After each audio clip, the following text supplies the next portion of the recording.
Olá pessoal, professor Olavo. Veremos agora a aula final sobre a matéria, parte 2. Pois bem, a classificação da matéria, ela existe em substâncias e misturas. Porém, é importante nós entendermos que a matéria é formada por pequenas partículas, denominadas átomos. Esses átomos, ele é formado por duas regiões, o núcleo pelos prótons positivos e nêutrons nulos e a eletrosfera, que é formada pelos elétrons de carga negativa. Devemos entender que esses átomos eles podem se unir de várias maneiras, formando moléculas. Por sua vez, essas moléculas dão origem a diferentes compostos que originarão substâncias e misturas, que é a classificação da matéria. O que seriam as substâncias? Entendam. Substâncias podem ser simples, que são aquelas que apresentam um único tipo de átomo, ou seja, um único tipo de elemento, uma única letra maiúscula, como o gás oxigênio, o gás ozônio, o gás hidrogênio, o hélio, entre outros. Podem visualizar que tem apenas um único elemento em cada substância, mesmo que a quantidade de átomos seja diferente, como do O2 para o O3. Mas existem muitas substâncias no dia a dia em que elas têm dois elementos ou mais. Nesse caso, ela deixará de ser chamada de substância simples e passará a ser chamada de substância composta, como esses 4 ou 5 exemplos aí acima, entre eles o gás metano, a amônia, a água. Essas substâncias elas têm a capacidade de se unirem. Quando elas se unem, elas formam as misturas. As misturas podem ser de dois tipos: as homogêneas, que são aquelas que apresentam uma única fase, não é perceptível essa mistura ao olho nu. Como exemplos podemos ver o ar atmosférico, que é uma mistura entre vários gases, mas nós não conseguimos identificar essa mistura. Entre esses gases temos o gás nitrogênio e o oxigênio. Aquele álcool etílico que é comprado em farmácia ou no mercado também é uma mistura homogênea do etanol com a água, apesar de não conseguirmos visualizar essa mistura. O açúcar misturado na água, entre outros, são exemplos de misturas homogêneas. Mas também existem as misturas heterogêneas, que apresentam mais de uma fase. Algum exemplo é a água e o óleo. Nós vemos ao olho nu que água e óleo não se misturam muito bem, certo?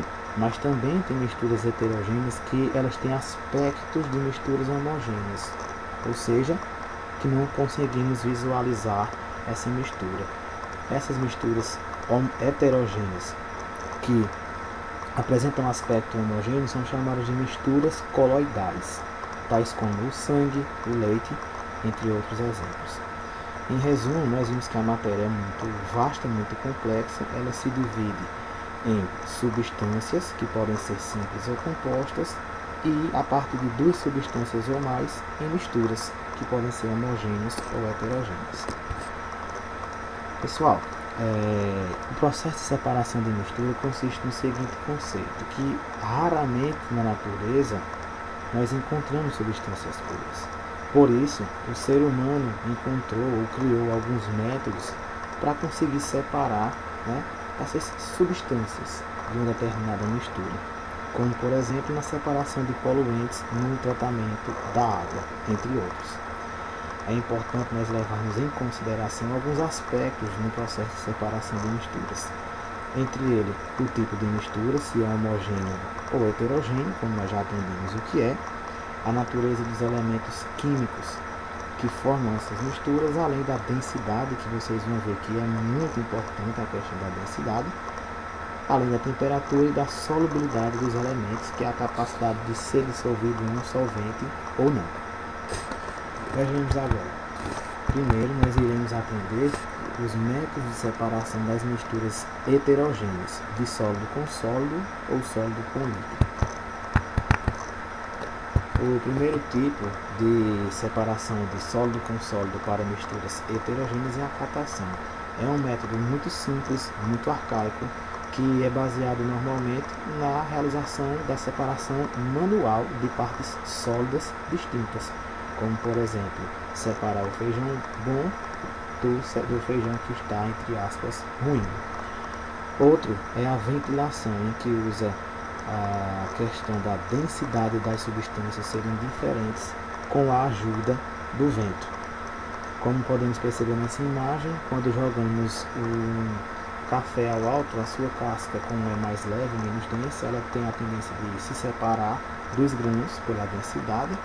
Os grãos voltarão à peneira, enquanto que boa parte da casca será levada pelo vento. E assim acontece a separação bem tranquila. Já a levigação, ela é usada para separar substâncias sólidas, também usando o princípio da densidade diferente. Ela é utilizada bastante nos garimpeiros que separam o ouro da areia através do quesito das densidades serem diferentes com o apoio da água. A separação magnética ela só é utilizada para corpos com propriedades magnéticas, tais como todos os corpos de metal. Isso é simples para ser feito, basta que seja feita a aproximação de um ímã, onde ele irá atrair os corpos magnéticos, havendo assim a separação com o outro corpo sem essa propriedade. A dissolução fracionada ela pode acontecer tanto de sólido para sólido como de sólido para líquido. Ela se baseia no princípio da solubilidade, ou seja, se pegarmos duas substâncias ou mais, em que algumas são solúveis na água, por exemplo, e outras não, acontecerá, com o passar do tempo, essa separação. Como exemplo, podemos usar a areia e o sal misturados. Basta que introduzimos água nessa mistura. Com o passar do tempo, o sal será todo dissolvido, enquanto que a areia continuará lá, e dessa maneira haverá separação. É importante compreendermos que a dissolução fracionária não é um processo conclusivo. Então, após a dissolução, ainda deverá acontecer outro método de separação para finalizar esse processo. A peneiração é uma separação entre substâncias sólidas que apresentam tamanhos diferentes, ok? Simples assim, como separar grãos menores de grãos maiores. Agora, ainda para as misturas heterogêneas, porém de sólido com líquido. O primeiro é a decantação. Ela vai usar também o princípio de substâncias com densidades diferentes. Ela pode ser utilizada para realizar a separação de líquido com sólido ou de líquido com líquido, com o apoio de um instrumento chamado funil de decantação. No caso de sólido com líquido é muito fácil de entender essa separação, pois normalmente um sólido é mais denso, então ele tende a descer para o fundo do recipiente e dessa forma haverá a separação do líquido. A centrifugação acontece através de movimentos rotatórios com alta velocidade que vai separar substâncias com densidades diferentes, tais como a água e as roupas. Quando uma máquina de lavar faz aquele movimento rápido, ela vai evaporar a água mais rapidamente, deixando apenas as roupas, e com isso haverá a separação. E a filtração consiste em separar substâncias sólidas insolúveis de líquidos, ou seja, substâncias sólidas como café ou como a areia que não conseguem ser dissolvidos na água, certo? Então basta que use apenas um filtro para ver essa separação.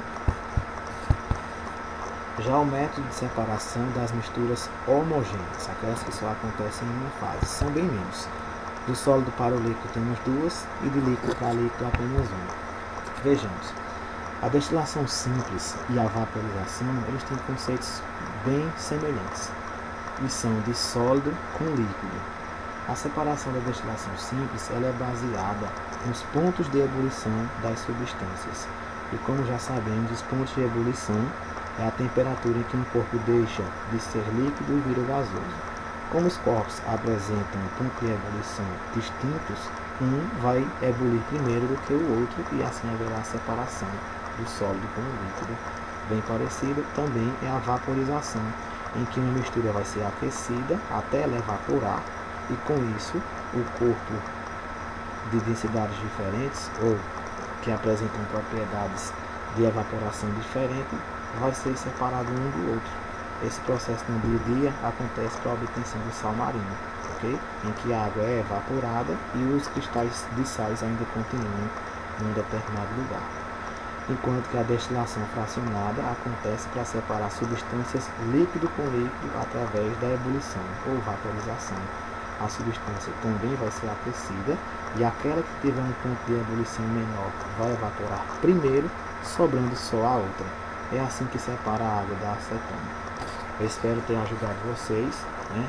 A gente finalizamos a aula sobre a matéria e aguardo que nos próximos dias terá mais vídeo aqui e atividades. Abraço!